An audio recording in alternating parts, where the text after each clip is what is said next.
अस्सलाम वालेकुम everyone, I hope you all are doing great. Welcome to my YouTube channel. चलें जी, अब थोड़ी सी कोशिश कर रही हूँ कि रोज़ रेगुलर हो जाऊँ वीडियोस वगैरह बनाने में और आप लोगों के साथ मज़े मज़े के ट्यूटोरियल्स और अपनी क्रिएटिविटी शेयर करने के लिए। और इससे भी बढ़ के जो सबसे इम्पॉर्टेंट बात है वो ये है कि यार मोबाइल की जो मेरी मेमोरी है वो जितनी मर्ज़ी आप अपग्रेड कर लो आईफोन की, पता नहीं इसको क्या होता है कि वीडियोस आगे फर्दर बनाना ही जो है ना वो छोड़ देता है और बार बार यही एरर आ जाता है कि यार मेमोरी नहीं है। हालांकि अच्छी खासी मैंने जो है ना एक्सटर्नल मेमोरी इसकी बाई की है।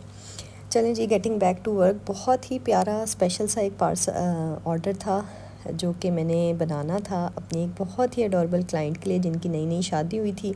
उनके पास माइयों के उनके गजरे पड़े हुए थे, तो उन्होंने उनको प्रिज़र्व करवाना था। पहले हमारी बात हुई, मैंने उनको बताया कि किस तरह उनके गजरे जो है ना वो प्रिज़र्व होने चाहिए।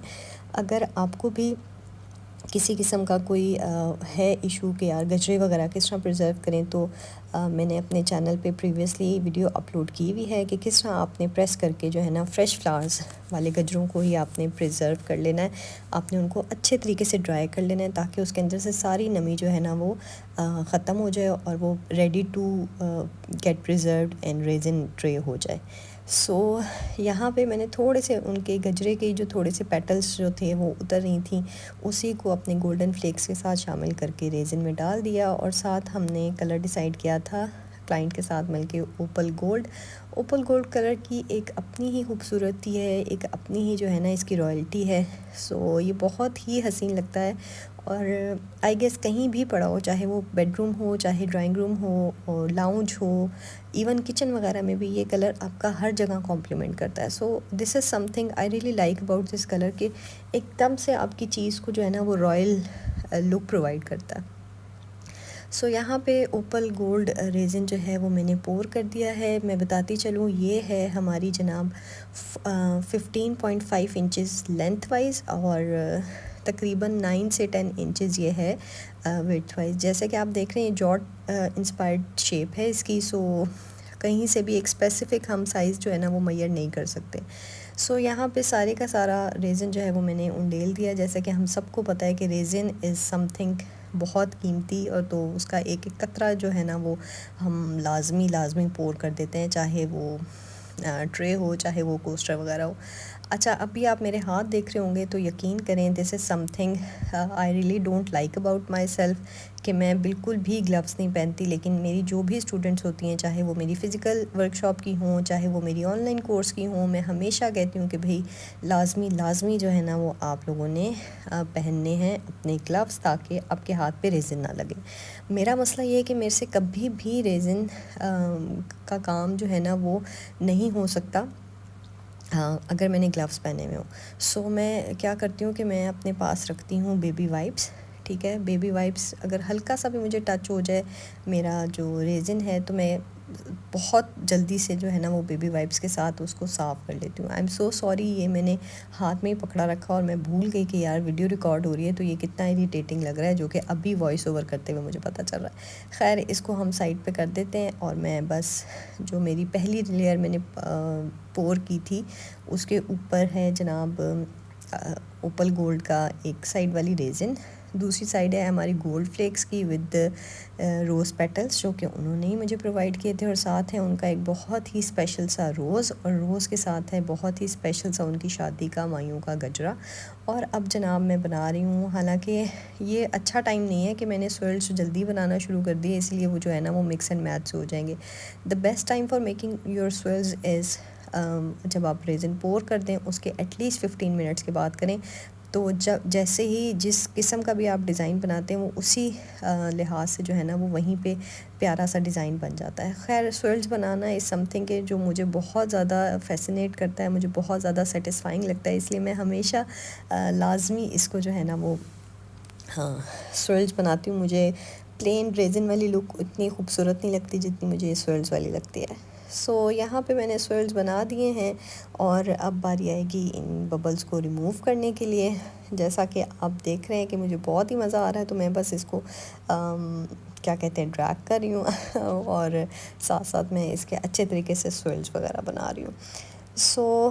Coming back to this order, so ये मैंने बना लिया और साथ ही मुझे लगा कि थोड़ी सी कमी पेशी है, तो मैंने अपने जो वाइट फ्लावर्स हैं, प्रेस्ड वाले फ्लावर्स, हमारे चाइनीज़ वाले, जो कि मैंने दराज से ऑर्डर किए हैं। अब तो खैर पाकिस्तान में बहुत सारे वेंडर्स ऐसे हैं जो कि आपको ये प्रेस्ड फ्लावर्स वगैरह प्रोवाइड करते हैं। सो साथ मैंने ये लगा दिया ताकि थोड़ी सी उसकी जो लुक है वो बहुत ही सिर्फ गजरे और उस रोज़ तक ही ना महदूद रहे, थोड़ा सा एक आपकी लुक आ जाए। और यहाँ पे मैं बताती चलूँ, कुछ क्लाइंट्स ऐसे होते हैं जो कि आपके ऊपर फुली भरोसा करते हैं और आपको कहते हैं कि यार जिस तरह आपने काम करना है यू कैन डू इट। तो ये वाली भी वही क्लाइंट थी जिन्होंने मुझे खुला हाथ दे दिया था कि शम्सा जैसे आपका दिल कर रहा है आप उसको जो है ना वो बना सकती हैं। सो यहाँ पे बस मैं अब प्ले अराउंड कर रही हूँ with rose petals and rose petals कह रही हूँ, पर्ल्स। सो अब ये देख लें जी 24 आवर्स गुजर चुके हैं, नेक्स्ट डे आ गया है, स्विल्स वगैरह की अच्छी सी वो बन गई है, शाइन और गजरे वगैरह जो हैं वो प्रिजर्व हो गए हैं। पर्ल्स मैंने उन फ्लावर्स के बिल्कुल मिड में लगा दिए थे ताकि वो एक प्रॉपर नेचुरल सी फ्लोरल लुक देना शुरू हो जाए। सो यहाँ पे अब बारी आ गई इसकी टॉप कोट की। टॉप कोट मैंने बहुत ही आराम से उसको मिक्स किया था ताकि कम से कम बबल्स बने, और नेचुरली उसको 2 से 3 मिनट के लिए छोड़ दिया था, रेस्ट दिया था, ताकि जो बबल्स हैं हमारे जो इसके अंदर बन जाते हैं मिक्सिंग के दौरान वो नेचुरली थोड़े से कम हो जाएं। सो स्लोली पोर करना होता है टॉप कोट में। टॉप कोट इज़ समथिंग के जो कि आपने बहुत ही एहतियात से बनाना है। कलर्ड रेजिन हो या बेस कोट वगैरह बनाना हो, उसमें अगर मिक्सिंग थोड़ी बहुत रह भी गई है तो वो फिर भी काम चल जाता है, क्योंकि आप कलर्स वगैरह मिक्स करते हो, अगेन अच्छी तरह रेजिन मिक्स हो जाता है। लेकिन टॉप कोट के लिए आपको बहुत ही एहतियात से रेज़िन को मिक्स करना होता है, रेज़िन और हार्डनर को, और मिक्स करने के बाद उसको 2 से 3 मिनट का रेस्ट लाजमी देना होता है। और अगर आपका फिर भी तसल्ली ना हो, आपका दिल ना भरे कि यार लग रहा है कि सही तरीके से मिक्स नहीं हुआ, वो रिपल्स से आ रहे हैं या फॉगी सा हो रहा है, तो आप उसको एक दूसरे कप में उंडेल दें। उससे ये होगा कि जो कंटेनर की वॉल्स पे रेज़िन जो है ना अनमिक्सड वाला रह जाता है, वो भी हम दूसरे कंटेनर में डाल के अच्छे तरीके से उसको मिक्स कर लेते हैं। सो यहाँ पे मैंने लगा ली है अपनी टॉर्च गन, बहुत ही एहतियात से सारे के सारे बबल जो हैं वो मैं उनको रिमूव कर रही हूँ। ये वाला स्टेप भी आपने एटलीस्ट 2 से 3 मिनट के बाद करना है, ताकि नेचुरली काफ़ी सारे बबल जो है ना वो इकट्ठे हो जाएं, ऊपर सरफेस पे आ जाएं, एंड देन आप एक ही दफ़ा उनको रिमूव कर दो। सो यहाँ पे either you are going to use the torch gun और you are going to use the bubble buster spray. So bubble buster spray आप कर सकते हैं आफ्टर द टॉर्च गन। ये नहीं कि आपने पहले बबल बस्टर स्प्रे कर दिया एंड देन आप टॉर्च गन करें, this is something very very dangerous, क्योंकि एकदम से फायर लग जाती है। सो ये है जनाब इसकी फ़ाइनल लुक। आई होप आप लोगों को ये क्विक सा प्रोसेस वीडियो जो है वो बहुत अच्छी लगी होगी, क्योंकि क्लाइंट को तो बहुत ही ज़्यादा पसंद आए उनको ये अपनी डेकोरेटिव ट्रे जो उन्होंने अपनी ड्रेसिंग टेबल पे रखनी थी to keep her perfumes and बाकी ज्वेलरी एसेसरीज वगैरह। Thank you so much, take care.